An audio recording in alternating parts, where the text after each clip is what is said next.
Sabi nung leader. Okay? So, takbo na sila. So, along the way, maraming balakid.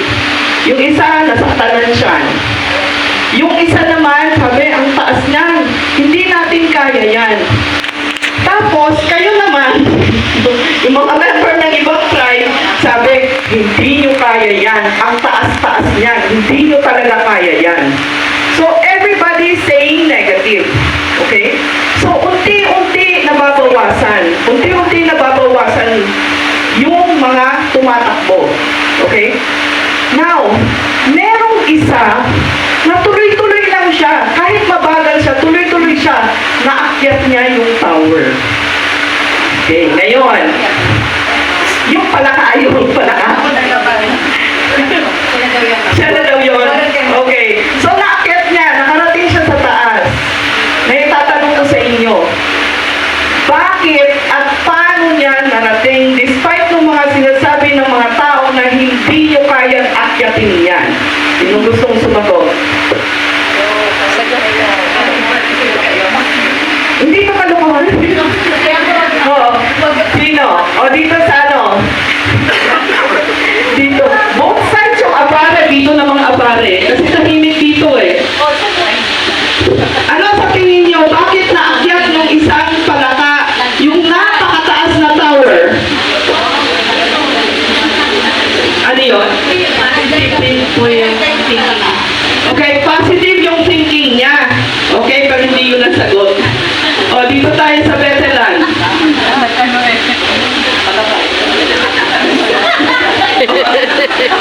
Nag-focus siya. Nag-focus siya. Parang alam nito eh. May goal po siya na ma-achieve niya yung kanyang ano sa buhay. Para maabot niya. Ano yung unang sagot? Sa kanya may focus. Kay Erin may goal. Kay Erin, wala. Hello. Kay Erin may goal. Dito, ano nga yun?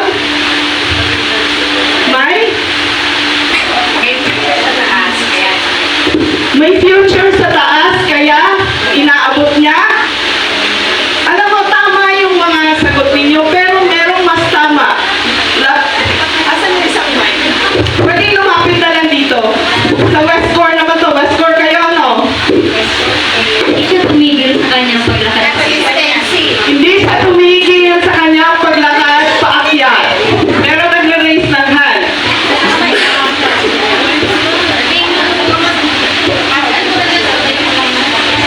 Sino burukan niya po? That you will never know until you try. Deadma po siya sa lahat ng sinasabi ng iba. Malapit-lapit ka doon. Deadma siya sa lahat ng sinasabi ng iba. Sa po siya malaka, kaya siguro pinilit niyang umakyat ng padala hanggang makabot siya doon sa pinakataas. Okay.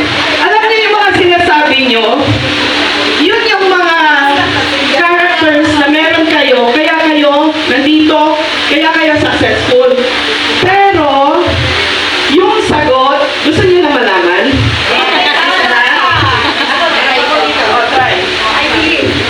Ano po, consistency.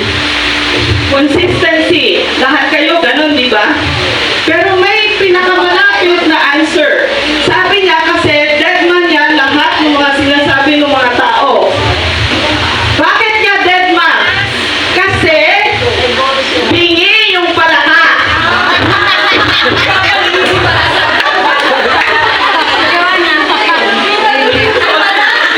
Si Joanna naman. Okay, di ba? Bingi yung palaka, hindi niya tawag dito, hindi niya naririnig yung mga sinasabi ng mga tao. Sino dito nag-start sa real estate career na maraming naririnig ng discouragement? Taas ang kamay. Okay? Di ba? Ako, during my time, ang sabi sa akin, graduate ka pa naman ng psychology. Bakit ka na pinasok mo? Walang basic. No, lalo na during my time. Pero kung hindi ako palaka, nabingi,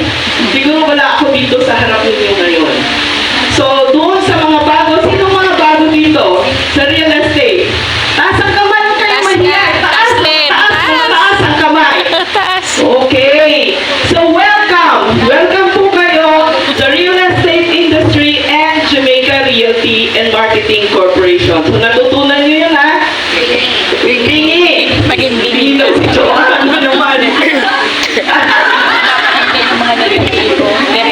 Okay. Now, let's start. Usually, gusto nyo malaman, ano ba itong pinasok namin? Sino ba si Jamaica Realty and Marketing Corporation? Alam ko yung iba sa inyo naka-attend na ng PKS for Jamaica. Before I present Conchita Bill, present ko muna kung sino ba talaga kami. Kaya, I'd like to invite you all to establish your business with Jamaica Realty and Marketing Corporation. Itong pinasok natin is not an ordinary business, no? Ito ay parang nagtatayo na rin kayo ng sarili ng business, kanya-kanyang business, na mas less yung capital na ipuput up ninyo. Okay? Next, sino ba si Jamaica? So, about us. Okay? Jamaica is a partner in nation building and an innovator in community development. Jamaica Realty and Marketing Corporation and the ideals by which it exists indeed inspire every Filipino to intensify the quest for better life. So kung mapapansin nyo, bakit ganon? Ito po ang aming mission. We aim to provide exceptional service to our clients by helping them find their dream homes or invest in properties that align with their goals. Our primary vision is to be a provider of affordable real estate products and services that will enhance the dignity of our customers. So, focus po tayo sa dignity ng ating customer. That's why we're here. We would like to provide products na they can be proud of. Hindi yung pagtalikod ninyo, minumura na kasi hindi matibay yung bahay, may kulang, no? So, dito, we make sure na yung ating mga frontlines, no, safe po kayo mag-offer ng projects ng Jamaica Realty and Marketing Corporation. Okay. Doon sa mga dati nang nagbebenta sa Jamaica, alam nyo kaya kung kailan na-establish ang Jamaica Realty? Sige nga.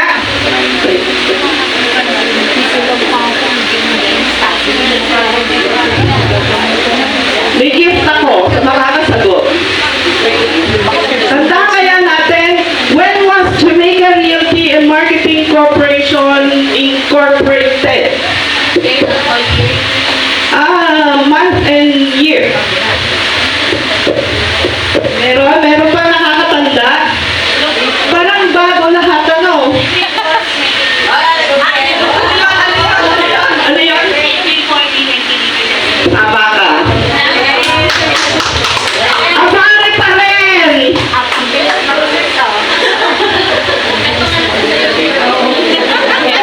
Anong ginagawa ni Google? Let's be resourceful, di ba? Okay, ito yon. Jamaica Realty was incorporated in April 14, 1987. Ilang taon na kami? Aha, 39. 39 years. Okay, 39 years. Okay.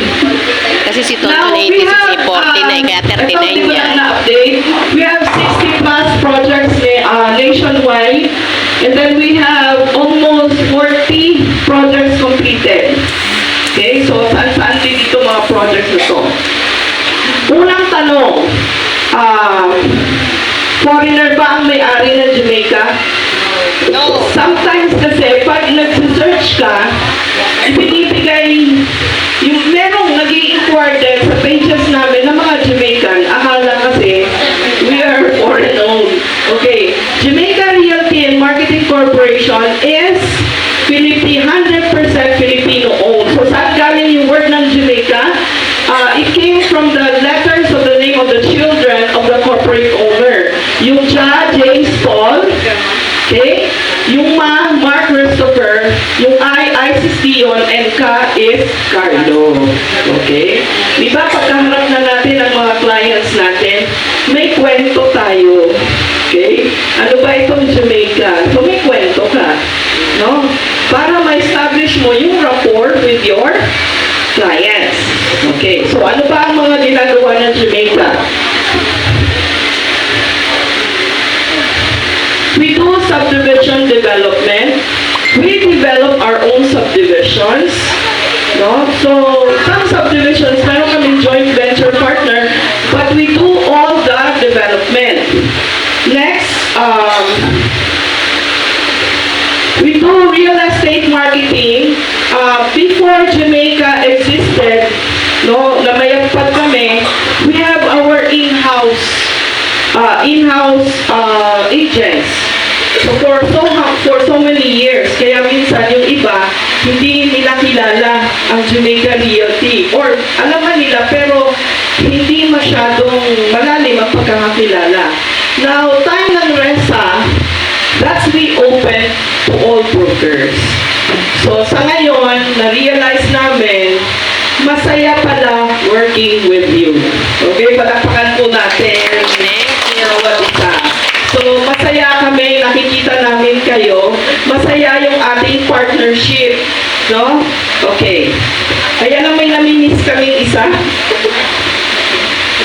Kayo talaga. Okay. Now, we also do project management. There are some developers na hindi nila natutuloy yung project nila. Pwede nilang ipasok sa Jamaica Realty for project development or for joint venture. It's another way of earning. Okay? Kasi pag naipasok nyo, may commission din kayo, di ba? Okay.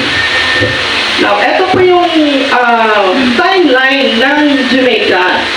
We started in 1985.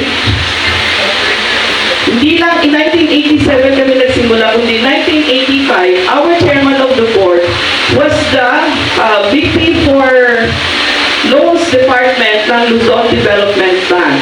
So, nag-initiate siya, bumili ng maliit na property, tinayuan niya ng bahay, naging successful. That's why in 1987, naging corporation na siya. Now, 1990, we started in Batangas. Actually, halos lahat ng development namin sa Batangas. Kung naririnig niyo yung Mangobin 1, 2, 3 sa Bawan, and then we have Balayan, no? Then, we moved naman, 1919 din, Laguna Projects. Ang unang project namin yung Jamaica Hills. Doon kami nagsimula sa Jamaica Hills. And then, we marketed Asilo de Clerigos. Ito yung puro squatter sa, Quezon City. Then, we expanded, 1997, nag-expand kami sa Bicol region. And then, 2007, nag-expand kami sa Northern Luzon. Balik kami sa Bicol, other areas of Bicol. Then, 2020, hanggang sa present, we have almost 60 na. May mga land banking pa kami. And maybe we will be starting with beachfront property sa, sa Bicol. Okay, sa Bicol. Okay. Now, this is our team. Our chairman of the board is Jaime Viana. Tandaan niyo po, may exact time mamaya. Mr. Jaime Viana, by profession, he is a CPA, Certified Public Accountant, and then he's also a real estate broker. Sa ngayon kasi, semi-retirement na siya, but still, active pa rin siya. From time to time, pag may activities tayo, makikita natin siya. Our